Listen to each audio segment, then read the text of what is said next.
Namaste and greetings from Indic Academy. Such a privilege and honor for me to speak to Swamiji Taponidhi Saraswati ji at Vaidyagrama, and the occasion is Tatwa Tantu. Hari Om Swamiji. Hari Om ji. Thank you very much. I'm glad and thank Vijay Lakshmi ji for inviting me for this retreat over here, Tatwa Tantu, the thread of the Tattvas. Swamiji, today is a very significant day in our calendar, being the start of Pitru Paksha, as well as we have Chandra Grahanam, which I heard is a very rare occurrence because it's starting with a Chandra Grahanam and also ending with Grahanam. So what is the role of these astrological and cosmological phenomenon on the individual when we remember our Pitrus and all our traditions? We are connected to the universe. We are not isolated from the universe. When it rains, we have grains. It's very simple. Nature is providing for us, sustaining us.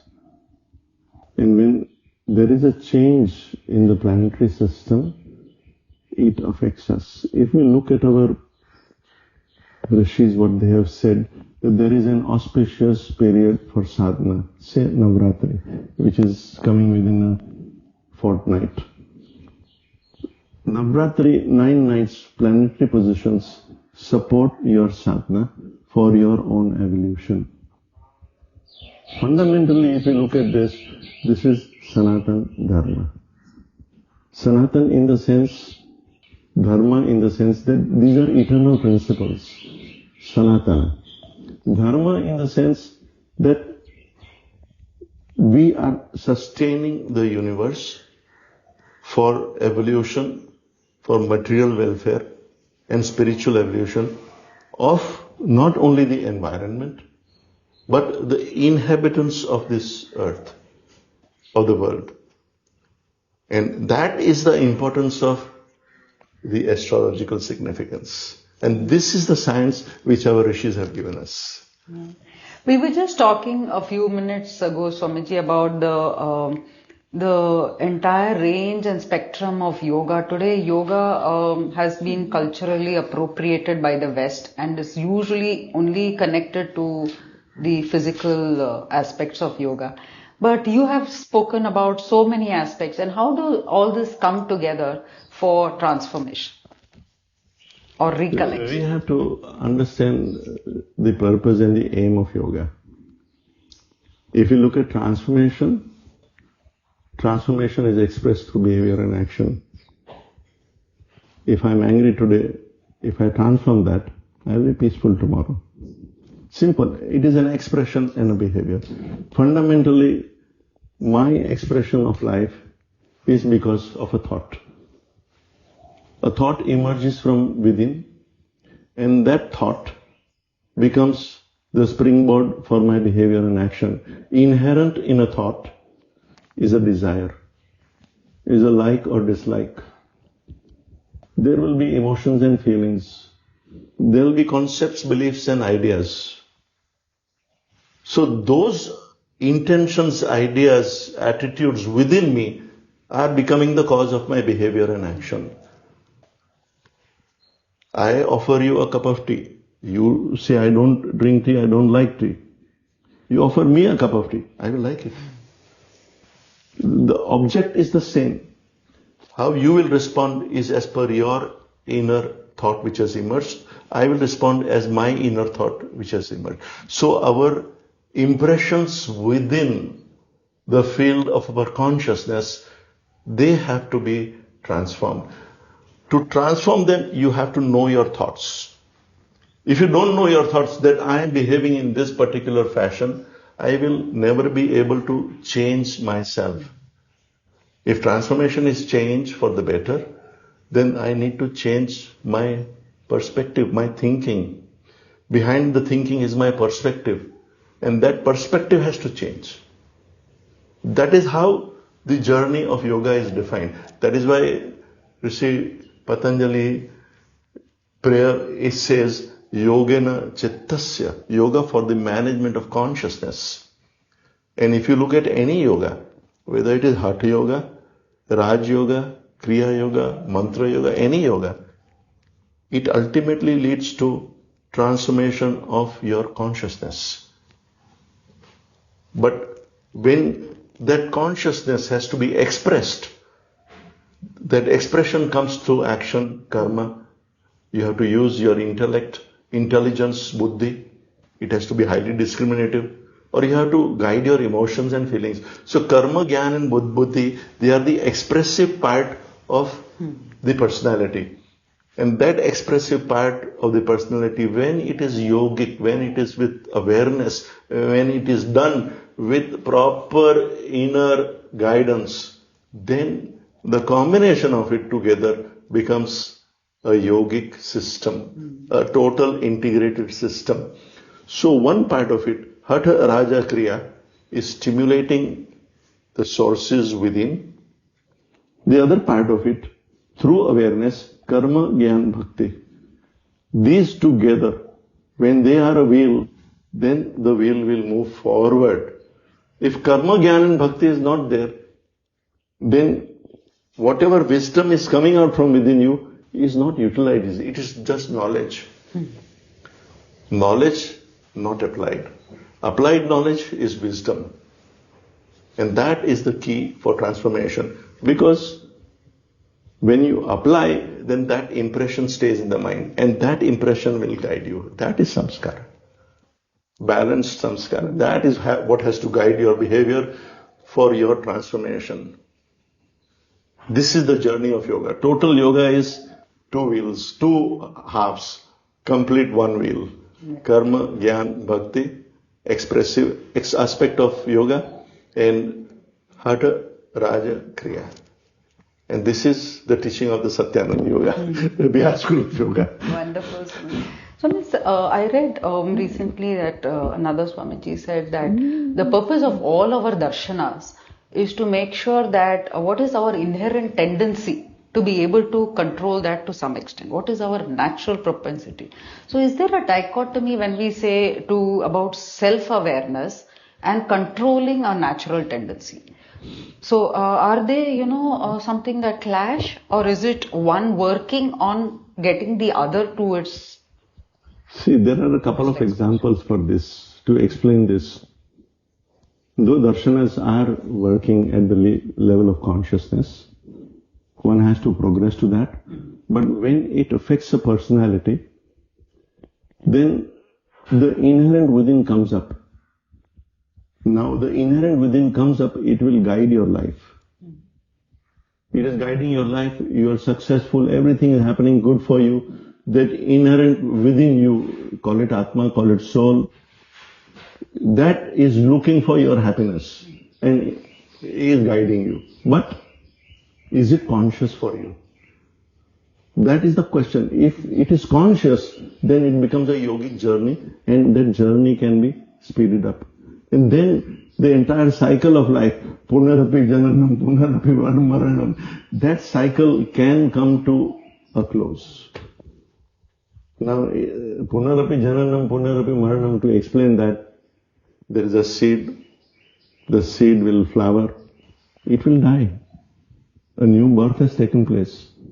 A sprout, a small plant, a tree. The tree will have flowers and fruits, and those fruits again have seeds, and that seed will again give birth to a tree.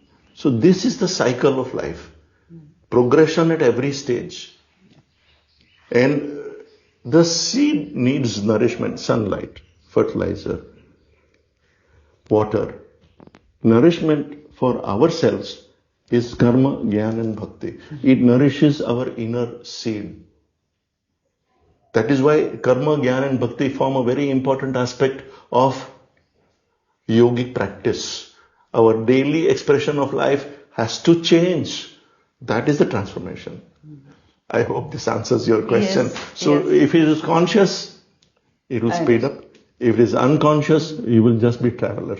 You are not in control of the process. You are not guiding your own process consciously. Yes. Swamiji, you were speaking about Nadam and Prana. So, what are the instruments that are actually help in creating this self-awareness?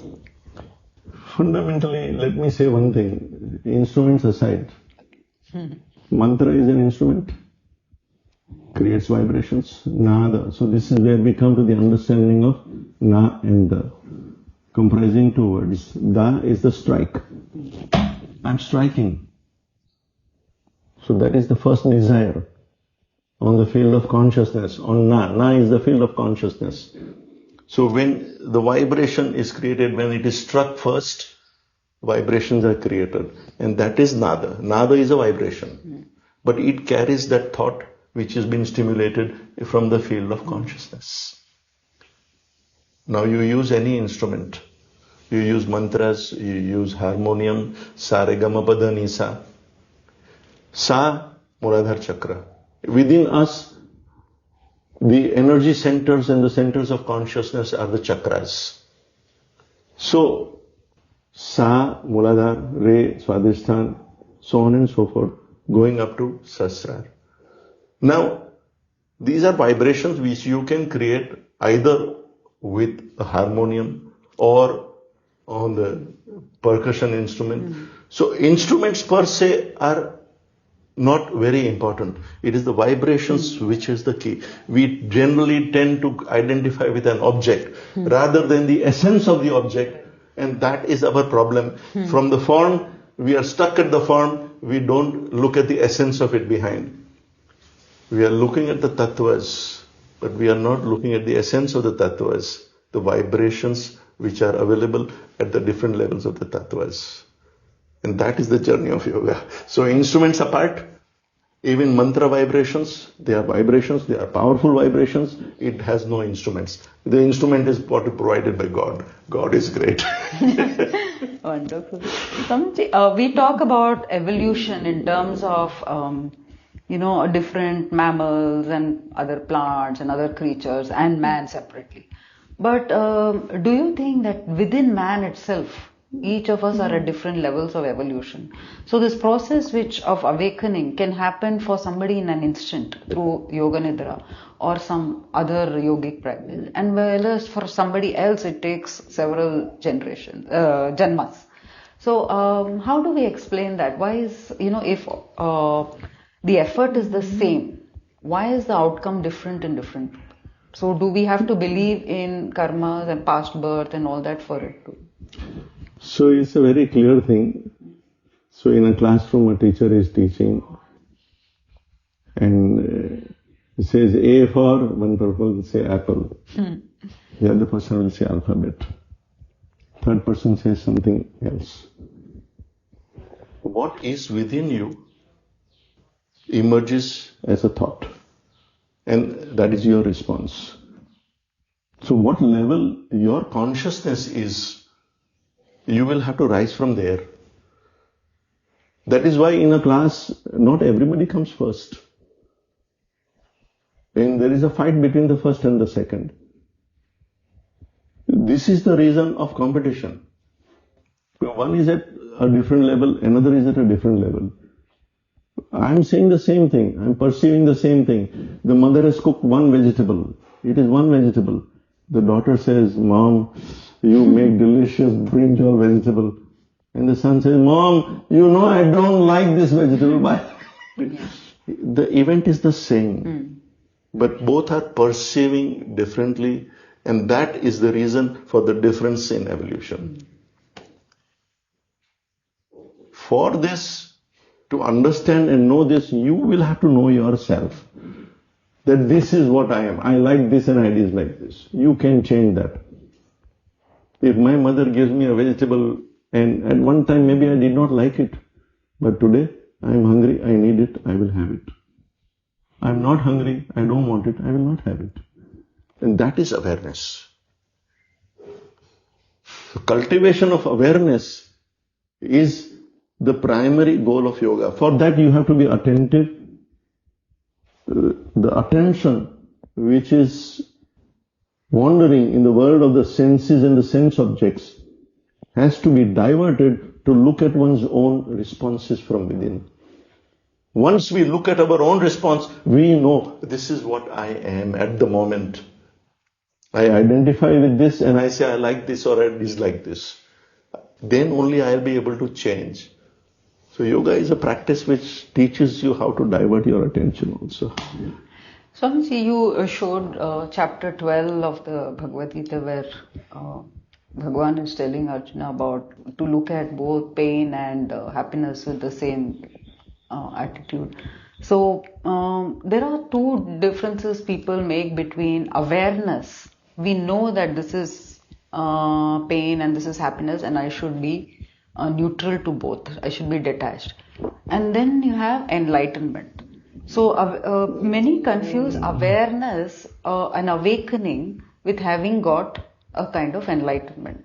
What would you say is the difference? Is enlightenment being able to stay at awareness for prolonged or constantly? I would put it as being aware and taking an appropriate decision. I mean, there is no point in getting hurt. I mean, if somebody tells me something and I get hurt, there is no point in it. But that does not mean I'm going to abstain from life. See, if awakening and enlightenment means that I'm moving away from life, no. I have to take an action. Say my foot is injured. Will I go to a doctor or not? I can't see. Will I go to a doctor or not? It would be foolish of me to not go to a doctor, an oculist, get my numbers checked and go to an optician to get my glasses made. So you have to be very calm about being awakened and enlightened. You have to have a balanced attitude. The idea is to participate in life with a balanced attitude. If you are balanced and if you are harmonious, then you can evolve further. Evolution is a journey from one state to other. In yoga, there are 7 steps, the 7 chakras. Sapta Bhumi, Pragya, just before Viveka Khatir comes. So these 7 steps, 7 stages, 7 chakras, they are all having different ideas impressed within them. So that is where my mind is, in these 7 steps. So my mind is at the Muladhara chakra, insecure. Or my mind is full of desires. It is at Swadhisthana. It is full of ego, me, mine and I. Or it is full of emotions which get carried away. Anahata chakra. So it will depend at which level you are. You have to have a balanced response to situations of life. That awakening is what I understand. Yeah. Standing on your own 2 feet. For sure. So we have different schools of yoga. With are they all pointing to the same destination of which you are talking? And how does a person who is not, finding a guru today is very difficult. So how does one choose the path to walk? Everyone says the guru will come to me. But suppose you had to advise me and I was clueless about which school of yoga to follow. What would you say? First would be your aim and purpose for why yoga.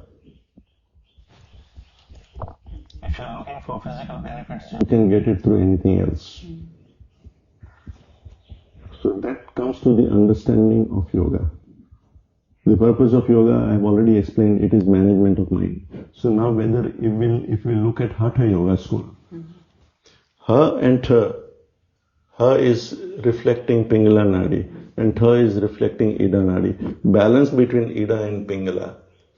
Ultimately that balance leads to awakening of the Agya Chakra, where these 2 energies become one and become Saraswati, which is the Sushumna. If that awakening happens, then you are for the purpose of yoga, even through Hatha Yoga. And it culminates in what? If we look at the 4 steps of Hatha Yoga, Asana, Pranayam, Mudra, Bandh, then it is Shat Karmas, Asana, Pranayam, pranayam mudra bandh, and then ultimately it goes to nadanusandhan. Nadanusandhan is going to the source of vibrations, inner vibrations, discovery of inner vibrations, anahat nad. Nada is ahat, this is ahat nad, and anahat nad, it is existing all around us. That is the essence of Tatwa, Tatwa Tantu. How to access that nada within us and discover the inner vibrations.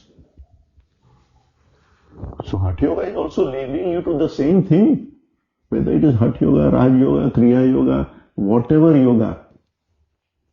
The expression part of it has to be there. Please understand this thing very clearly. Karma, Jnana, Bhakti has to be there. The expressive part of it, if it does not match with, it is not in coordination with whatever has come out, then it is not an integral yoga. It is not an integrated personality. Your thinking is something different. Actions. Your aspirations are something different. And your actions are something different. A disintegrated personality. This is one of the reasons why a combination of the practice is very essential. I hope this clears your mind. Yes, Swami. So what is your motivation, Swami? See, like I've heard about in Devi Upasana and Sri Vidya, they say many of the Swamijis and Mahamandaleshwars, they say they would rather do their own sadhana, but because the common man needs guidance, they reduce whatever they could be, living in isolation, like they say, or take up sannyas and go and live in vanaprasthas. But for mankind, they say we have to keep engaging with the common man. So is this the same in yoga? Would you prefer to just do your own sadhana because it's you're fine-tuned your practice and yourself and it's so fulfilling? So why is your interaction in life not your sadhana? Mm-hmm. It's something very clear. I mean, interaction in life is a purpose of sadhana also. So, sadhana, sadhyate anena iti sadhana. Whatever you do in life has to take you to your goal. So when you are interacting in life, that is also sadhana. When you are doing individual sadhana, that is also your sadhana. Yes. That is why in the Patanjali Yoga Sutras it says, Sato Dirgha Kala Nirantarya Satkara Sevito. Dirgha Kala, over a long period of time. So interaction, Nirantarya, without a break. Are you not going to eat food because of your sadhana? Are you not going to have a bath because of your sadhana? Are you not going to clear yourself and do morning kriyas? You are going to do it. It is a part of the karma of the body, dharma of the body. Everything is a part of life. So, when the sannyasins are participating in life and when they are interacting in life, it is not a question of doing their own sadhana. That participation itself is a sadhana. It is a matter of growth and evolution. How you interact or how you will face that situation. Difficulties will come in everyone's life. Whether you are a householder or whether you are a sannyasin, difficulty will come in your life. How you face that situation, there will be an opportunity to you and you may not take it saying, I don't want to involve in external life. But you are ready to eat food. You can't have contradictions. Yes. I hope this clears. Both are a part of the same whole. Both are the part of the sadhana, external expression. Both are part of the same whole. So their participation in life, they are giving knowledge, but they are themselves at that point. For me, it is a learning process and a growing process.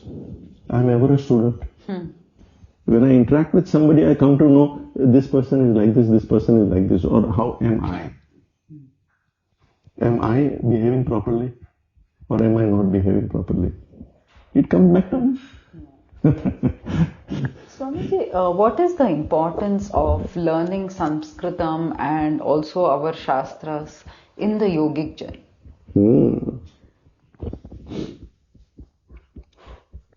On path of yoga, we are trying to go from tamas to sattva.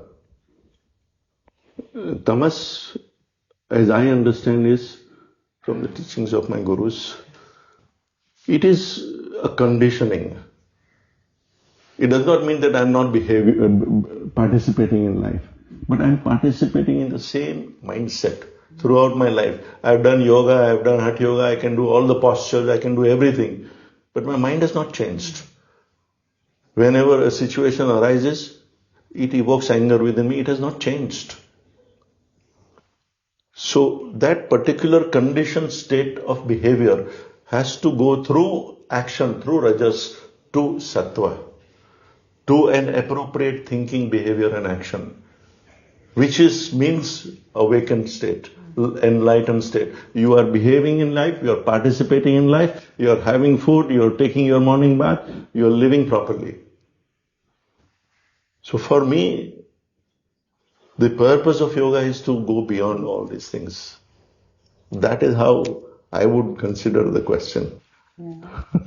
Any last message for our viewers, Swamiji, for today? Practice, practice and practice. It is very essential for your own development, because when you develop, the surrounding people, they change.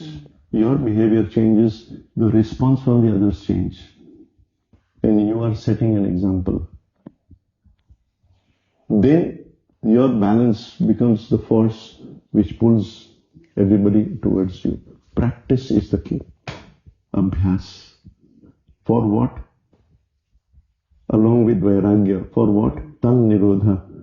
Ability to go beyond the states of the mind, the friends of the mind. Kama, Krodha, Lobha, Moha, Mada, Matsarya. We are guided by this in our present life. And our desires, likes and dislikes, our self-centeredness. To go beyond that, practice is the key. Non-attachment. Do not understand Vairagya as letting go. Vairagya inherently demands discrimination. That I need food, I will have it. That viveka, that discrimination faculty has to be there. You have food at the time of food. There is no problem about it. So the message is very clear. Please practice. Abhyas Vairagya Brahma Tan Nirodha for the purpose of transformation. Hari Om Tat Sat. Hari Om Tat Sat. Just one last addition. Yes. Bhadrahari in his Vairagya Shatakam, in the very last line, he says that Vairagyam leads to fearlessness. You don't have fear. So one of the biggest fear as a sadhaka, Swami, for me is, like they say, if you have stepped into the river, you cannot step out. So once there is some kind of inkling of awareness, or when you see that there is a possibility to live like this, it's very difficult to go back to the normal life of non-awareness or non-consciousness. So how does one remove that fear? Whether, should I go the whole way? Should I, explore what I have been shown to its utmost? How do I? So in yoga, we are talking of awakening the inner energy. When you are in a competition, say for a running race, 100 meters, where does that extra boost of energy come from? I want to win. That energy comes from within you, right? There is one story which my guru used to mention. I don't recollect the exact context, about whom he was saying, but put a person under the water and hold him over there, and then he'll start struggling. If that is your struggle and you can create that energy within you, then you will come out. So you will have to struggle, you will have to make the bee, the wasp. First it's a cocoon, and when it makes an effort and breaks the cocoon, it becomes a butterfly. So that inner effort has to be there. Practice again. Inner effort should awaken the inner strength, awaken the inner energy. Tatwa Tantu, Tantu, the thread. You have to awaken the inner energy. Two paths. for transformation. Only Raj Yoga, mind managing the mind, it is so difficult. You will become psychic. You will become a schizophrenic. Allow the pranas to work on the mind, stimulating the mind, awaken the energy. That is Devi. We have given a form to that Devi. Durga, Lakshmi, Saraswati. Navratri is coming. They are the same energy with different attributes. Lakshmi is wealth, prosperity. Not just internal, external also. Saraswati is knowledge, not just external imbibing, but inner awakening. So it is with Durga. We have to fight either as she becomes Kali or she becomes Durga, benevolent. Durgati Nashani, Durga Jai Jai. And with that, I hope that's Thank you, sir.